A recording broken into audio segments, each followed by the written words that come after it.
پشاور بم دھماکہ، ہلاکتیں، کچھ نہیں ہوا، سب ٹھیک ہے، کوئی ذمہ دار نہیں۔ لگتا یوں ہے کہ ہم پاکستانیوں کی قسمت میں طاقت اور مفادات کی دوڑ میں فقط کولیٹرل ڈیمیج ہو جانے کے علاوہ کچھ نہیں لکھا۔ ISI کے سابق سربراہ اسد درانی نے ایک انٹرویو میں آرمی پبلک اسکول میں 150 بچوں کے قتل عام کو خطے میں ایجنسیوں کے کھیل میں کولیٹرل ڈیمیج قرار دیا تھا۔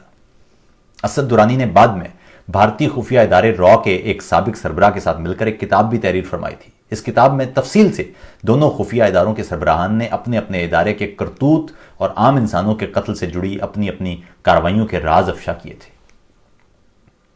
اسد درانی کو را کے سابق سربراہ کے ساتھ مل کر یہ کتاب لکھنے پر اپنی پینشن سے محروم کر دیا گیا تھا۔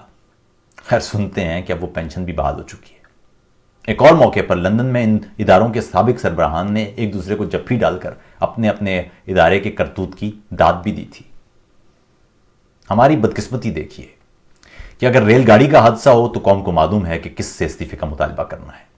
اگر PIA کا جہاز گر جائے تو معلوم ہے کہ کس سے استعفے کا مطالبہ کرنا ہے۔ اگر روپے کی قدر گر جائے تو معلوم ہے کہ کس سے استعفے کا مطالبہ کرنا ہے۔ اگر بچوں کے اسکول کی فی بڑھ جائے تو معلوم ہے کہ کس سے استعفے کا مطالبہ کرنا ہے۔ اگر بارشوں میں شہر زیر آب آ جائیں تو معلوم ہے کہ کس سے استعفے کا مطالبہ کرنا ہے۔ اگر کوئی زیر حراست ملزم ہلاک ہو جائے تو معلوم ہے کہ کس سے استعفے کا مطالبہ کرنا ہے۔ مگر ملک میں دہشت گردی کا کوئی واقعہ ہو جائے، ہلاکتیں ہوں، کوئی سانحہ پیش آئے تو معلوم ہی نہیں کہ استعفیٰ مانگا کس سے جائے۔ اور ایسا نہیں کہ معلوم نہیں، مسئلہ یہ ہے کہ خوف کی وجہ سے کسی میں اس مطالبے کی ہمت نہیں۔ اور استعفیٰ تو خیر چھوڑیے، اس دہشت گردانہ واقعے سے متعلق کوئی معلومات تک قوم سے نہیں بانٹی جاتی، سوائے اس کے کہ دہشت گرد افغانستان سے آئے تھے اور پاکستان کے لوگوں کو خاک اور خون میں نہلا کر چلے گئے۔ کہاں سے آئے، کیسے آئے، کس کس چیک پوسٹ سے گزرے، کیسے گزرے، ہتھیار کہاں سے لائے، کیسے لائے، لاجسٹکس کیسے ملیں، کس کی لاپرواہی تھی، نمبر 1 فوج نے سرحد پر کیوں نہیں روکا، نمبر 1 خفیہ ادارہ نگرانی کیوں نہیں کر پایا، کیا کسی سے کوتاہی ہوئی، کیا کسی نے ذمہ داری میں غفلت برتی، یا غلطی دانستہ تھی کہ غیر دانستہ، غلطی پر کسی کو سزا دی گئی، کیا کسی سے کوئی ذمہ داری واپس لی گئی، اس واقعے سے سبق کیا سیکھا گیا، ایسے کیا اقدامات کیے گئے کہ دوبارہ ایسا واقعہ پیش نہ آئے۔ یہ وہ بنیادی سے سوالات ہیں جن میں سے کسی ایک کا جواب بھی دہشت گردی کے بدترین واقعات کے باوجود آپ کو کبھی نہیں ملا، نہ کبھی ملے گا۔ اور معلومات یا سوالات کو یا ان کے جوابات کو چھوڑیے، آپ کو کبھی نہیں بتایا جائے گا کہ دہشت گردی کے فلاں واقعے میں ملوث فلاں ملزم کو گرفتار کر لیا گیا ہے اور فلاں جرم کے تحت فلاں عدالت سے فلاں سزا سنوا دی گئی ہے۔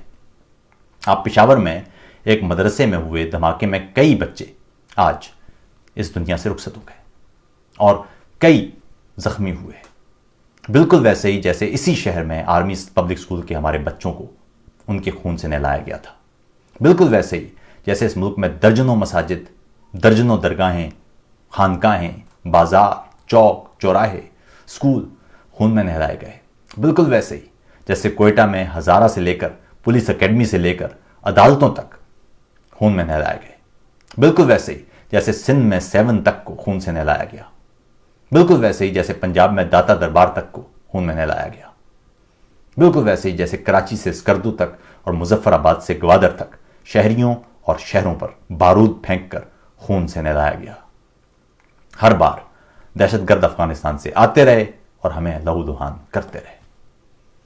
70,000 سے زائد انسان ذبح کروانے کے باوجود کس دہشت گرد گروہ کے کس بڑے رہنما کو پکڑا گیا معلوم نہیں۔ بیت اللہ محسود ہو کہ حکیم اللہ محسود، مولوی فضل اللہ ہو کہ نیک محمد وزیر، حاتم الیمنی ہو، ابو حمزہ رابعہ ہو، اللبی ہو، ابو سلیمان الجزیری ہو، ابو رحمان الخالد ہو، محمد حسن خلیل الحکیم عرف ابو جہاد المصری ہو، ابو اعظم السعودی ہو کہ اسامہ الیمنی، یہاں میں دہشت گرد گروہوں کے کئی اور اعلیٰ کمانڈروں کے نام لے سکتا ہوں، مگر یہ تو تمام کے تمام ڈرونز میں مارے گئے۔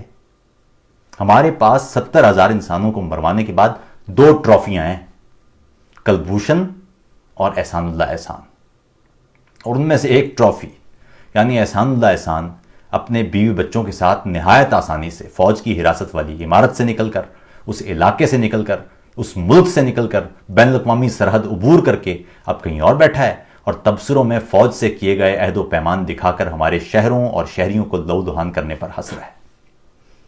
اس پر کوئی جواب دہ ہے؟ کسی کی کوئی کوتاہی، کوئی نااہلی، کوئی غفلت، کوئی دانستہ نادانستہ غلطی، کوئی جواب دہ، کوئی احتساب، کوئی مقدمہ؟ کچھ نہیں، کچھ نہیں۔ بلکہ آپ میں سے کسی نے اس پر سوشل میڈیا پر 2 حرف لکھے تو آپ پر 4 حرف بھیجنے والے وارد ہو جائیں گے اور غدار غدار کے نعرے شروع ہو جائیں گے۔ ہمارے بچوں کو قتل کرنے والے، ہمارے فوجی جوانوں کے سر کاٹ کر ان کو فٹ بالوں کی طرح اچھال کر ان کے جسموں کی تضحیک کرنے والے کون ہیں؟ ہمیں ہمارے بھائیوں کی لاشیں نہ دکھائیں، ہم یہ لاشیں دیکھ چکے ہیں۔ ہمیں قربانیاں نہ گنوائیں، ہم یہ قربانیاں گن چکے ہیں۔ ہمیں یہ بتائیں کہ دہشت گردی کے منصوبہ ساز کون تھے، ان میں سے کون کون سے اعلیٰ لیڈر آپ نے پکڑے ہیں، ان میں سے کس کو انصاف کے کس کٹہرے میں پیش کیا گیا ہے، وہ کون کون سا اہم دہشت گرد لیڈر ہے جو کسی آپریشن میں قتل ہوا ہے۔ ڈرون حملے والے، آسمانوں سے بم گرا کر مرنے والے اعلیٰ دہشت گرد کمانڈروں اور رہنماؤں کی شناخت کر سکتے ہیں، تو آپ تو پچھلے 13 برس سے زمینی آپریشن میں مگن ہیں۔ کچھ تو اہم لیڈر آپ نے بھی گرفتار یا ہلاک کیے ہوں گے، وہ فہرست کہاں ہے؟ فلاں آپریشن میں 25 دہشت گرد مارے گئے، فلاں آپریشن میں 36 دہشت گرد مارے گئے۔ اب حالات یہ ہیں کہ آپ آج فوج کے غیر آئینی کردار پر کوئی مضمون لکھیں، اور مضمون تو چھوڑیں، سوشل میڈیا پر چند روز فوج کی دستور شکنیوں کا ذکر کریں، آپ کو آپ کے آس پاس کے لوگوں ہی نے بتانا شروع کر دینا ہے کہ آپ کی زندگی خطرے میں آ چکی ہے۔ یعنی آپ کو اپنے ہی ٹیکس کے پیسوں سے چلنے والے ایک محکمے کا، جس کا کام دستور پر عمل کرنا ہے، اس کی غیر قانونی یا غیر دستوری کام پر آپ نے تنقید کی تو آپ کی زندگی کو خطرہ لاحق ہو جائے گا۔ مزید کچھ عرصہ لکھتے رہے اور کچھ سننے والے یا پڑھنے والے بھی ساتھ ہو گئے تو ممکن ہے کہ خفیہ ادارے آپ کے گھر پہنچ کر آپ کو لاپتہ کر دیں۔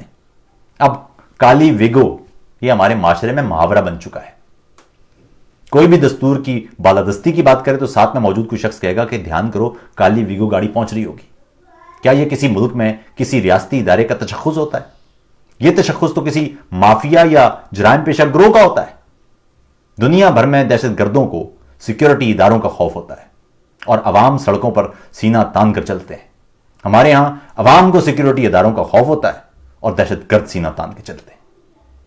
سوال یہ ہے کہ کوئی فوج کے غیر آئینی کردار پر مضمون لکھے تو اس تک پہنچ جاتے ہیں، کوئی جرنیلوں کی کرپشن پر بات کرے تو اس تک پہنچ جاتے ہیں، کوئی ان کے خلاف نعرہ لگائے تو اس تک پہنچ جاتے ہیں، کوئی پاپا جونز پر بات کرے تو اس تک پہنچ جاتے ہیں، کوئی مہران اور کامرا بیس میں دہشت گردوں کو فوج کے اندر سے ملنے والی اطلاعات پر لکھے تو اس تک پہنچ جاتے ہیں، مگر یہ آج تک دہشت گردی کے کسی ایک واقعے میں ملوث کسی ایک بڑے دہشت گرد تک کیوں نہیں پہنچ پائے؟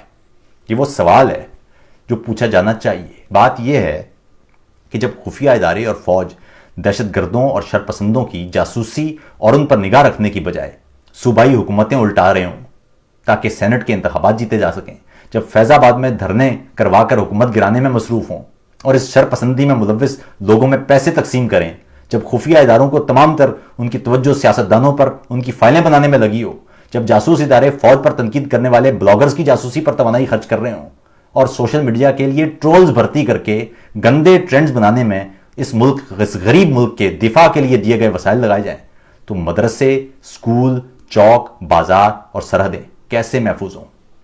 پشاور میں اپنی جان کھو دینے والے مدرسے کے ان بچوں کے والدین کو کون سمجھائے کہ آپ کے بچے کولیٹرل ڈیمیج ہیں؟ ان غریب لوگوں کو شاید کولیٹرل ڈیمیج کا مطلب بھی نہ معلوم ہو۔ اس دھماکے نے کئی بچوں کو عمر بھر کے لیے اپاہج بنا دیا ہوگا۔ وہ جنہیں شاید اپنے ماں باپ کا سہارا بننا تھا، اب انہیں پوری عمر معذوری کے ساتھ کسی اور کا سہارا درکار ہوگا۔ اور اس سے بھی زیادہ تکلیف دہ بات یہ ہے کہ ابھی ہم چیخیں گے، سوشل میڈیا پر شور مچے گا، حکومت اور وزیر سخت نوٹس لیں گے، انکوائری رپورٹ 48 گھنٹوں میں پیش ہونے کے احکامات جاری ہوں گے، مجرموں کو کیفرے کے کردار تک پہنچانے کا نعرہ لگایا جائے گا، اور 48 گھنٹوں کے بعد ہم پھر معمول کی زندگی گزار رہے ہوں گے۔ کچھ روز بعد بتایا جائے گا کہ یہ ہم نے دہشت گردی کے خلاف جنگ میں قربانی دی تھی۔